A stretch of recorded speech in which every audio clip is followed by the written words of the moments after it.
Saat ini saya berada di Simpang 3 Desa Upah, Kecamatan Bendahara. Saya nanti akan masuk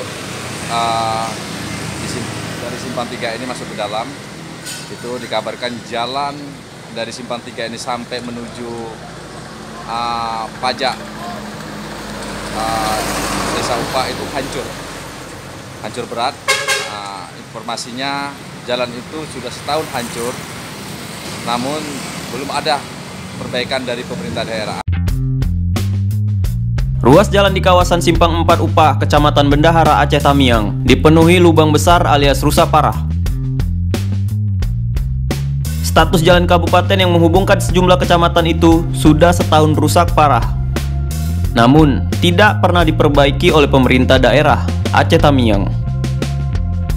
Pemantauan kontributor KBA One Senin 8 Juni 2020 menyebutkan sepanjang ruas jalan masuk dari Simpang 3 Tugu Upah ada sejumlah jalan yang rusak, dan yang terparah rusaknya jalan itu hingga sulit dilalui kendaraan, yakni di kawasan Pasar Simpang 4 Upah.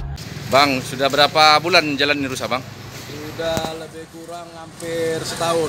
Sungguh meresahkan karena terutama kan ini di posisi pasar. Iya.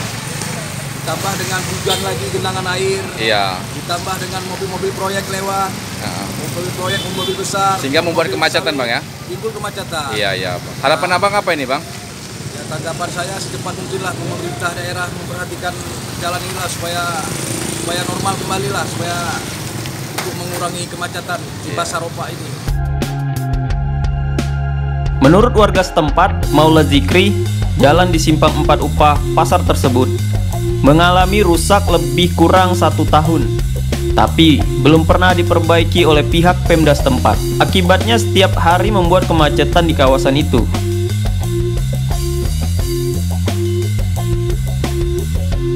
Masyarakat berharap pemerintah setempat dapat memperbaiki jalan tersebut, karena kerusakan jalan yang cukup parah mengganggu aktivitas warga dan menimbulkan kemacetan.